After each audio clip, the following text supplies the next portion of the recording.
ഏഴാമത്തെ ട്രിഗണോമെട്രിയുമായി ബന്ധപ്പെട്ട് വരുന്ന ഏഴാമത്തെ ന്യൂമറിക്കൽ പ്രോബ്ലം എങ്ങനെ സോൾവ് ചെയ്യാം എന്നുള്ളത് നമുക്ക് നോക്കാം. ഇപ്പോൾ ക്വസ്റ്റ്യൻ പേപ്പറിലേക്ക് നോക്കാം. ആ ക്വസ്റ്റ്യൻ പേപ്പർ തന്നിട്ടുള്ള പ്രകാരം നമുക്ക് എന്ത് പറയാൻ പറ്റും?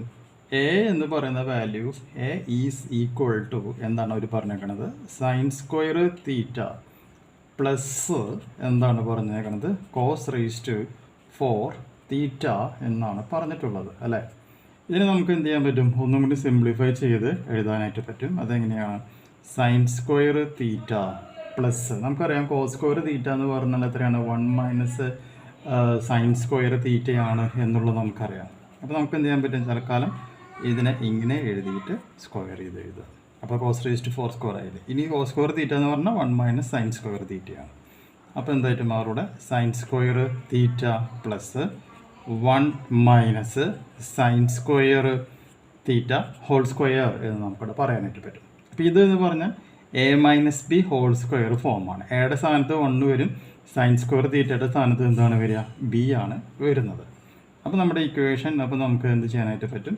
സൈൻ സ്ക്വയർ തീറ്റ പ്ലസ് അല്ലേ, sign square theta plus A square, അതായത് 1 സ്ക്വയർ മൈനസ് 2ab. അപ്പോൾ 2 × 1 × സൈൻ സ്ക്വയർ തീറ്റ, അപ്പം -2 സൈൻ സ്ക്വയർ തീറ്റ. ഇനി ബി സ്ക്വയർ. ബി സ്ക്വയർ എന്ന് പറയുമ്പോൾ എന്തായിട്ട് മാറും? സൈൻ റേസ് ടു 4 തീറ്റ എന്ന് പറയുന്ന കണ്ടീഷനിലേക്ക് എക്സ്പ്രഷൻ നമുക്ക് എന്ത് ചെയ്യാനായിട്ട് പറ്റും? ചേഞ്ച് ചെയ്യിപ്പിക്കാനായിട്ട് സാധിക്കുകയാണ് ചെയ്യുന്നത്.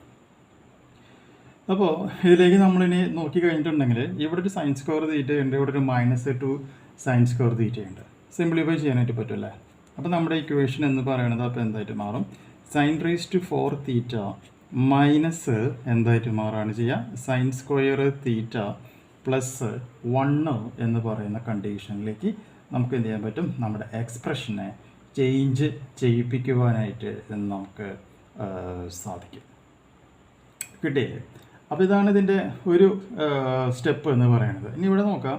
Sign raise to 4 theta minus sine square theta plus 1 എന്ന് പറയുന്ന ഒരു സംഗതിയാണ് നമുക്കവിടെ കാണുന്നത്. ഇതിന് നമുക്ക് എന്ത് ചെയ്യാൻ പറ്റും? വീണ്ടും സിംപ്ലിഫൈ ചെയ്യാൻ പറ്റും. വീണ്ടും സിംപ്ലിഫൈ ചെയ്യുമ്പോൾ നമുക്കറിയാം മാത്തമാറ്റിക്സ് പ്രകാരം അതെന്താണ് വരിക? Sine square theta minus 1/2 whole square plus 3/4 എന്ന് നമുക്ക് എഴുതാം. അപ്പോൾ ഇതിനെ എക്സ്പാൻഡ് ചെയ്ത് കഴിഞ്ഞ് സിംപ്ലിഫൈ ചെയ്യുമ്പോൾ നമുക്ക് ഇതേ ആൻസർ തന്നെ നമുക്കവിടെ കിട്ടും. അത് ബൈ പ്രാക്ടീസ് നമുക്ക് കിട്ടുന്ന ഒരു എക്സ്പീരിയൻസ് ആണ്. കിട്ടിയത്. ഇനി നമ്മൾ പറയുന്ന കണ്ടീഷൻ ഇതാണ്. വെൻ എന്താണ് വരിക?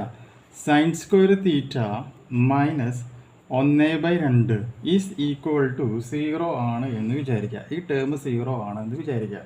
ആ ടേം 0 ആണെന്നുണ്ടെങ്കിൽ എയുടെ വാല്യൂ എന്ന് പറയുന്നത് എന്തായിട്ട് മാറുകയാണ് ചെയ്യുക?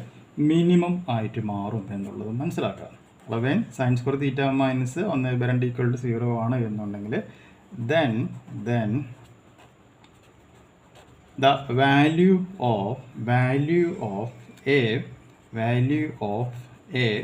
would be എന്തായിട്ട് മാറുകയാണ് ചെയ്യുക? മിനിമം ആയിട്ട് മാറുകയാണ് ചെയ്യുന്നത്. സോ അങ്ങനെയാണ് എന്നുണ്ടെങ്കിൽ a ഈക്വൽ ടു അപ്പോൾ എന്ത് പറയാം? 0 + 3/4 0 + 3/4 എന്ന് പറയുകയാണെങ്കിൽ അപ്പോൾ ആൻസർ അപ്പോൾ എത്രയായിട്ട് മാറും? 3/4 ആയിട്ട് മാറും. കിട്ടിയില്ലേ? വളരെ ഇൻട്രസ്റ്റിംഗ് ആയിട്ടുള്ളൊരു പ്രോബ്ലമാണ്. ഇതുപോലത്തെ ക്വസ്റ്റ്യൻസ് ചെയ്ത് പ്രാക്ടീസ് ചെയ്യാനായിട്ട് എപ്പോഴും ശ്രമിക്കുക. 7 ക്വസ്റ്റ്യൻസ് ആയി. ബാക്കി ക്വസ്റ്റ്യൻസ് നമുക്ക് 1 by 1 ആയിട്ട് നമുക്കത് ചെയ്യാം.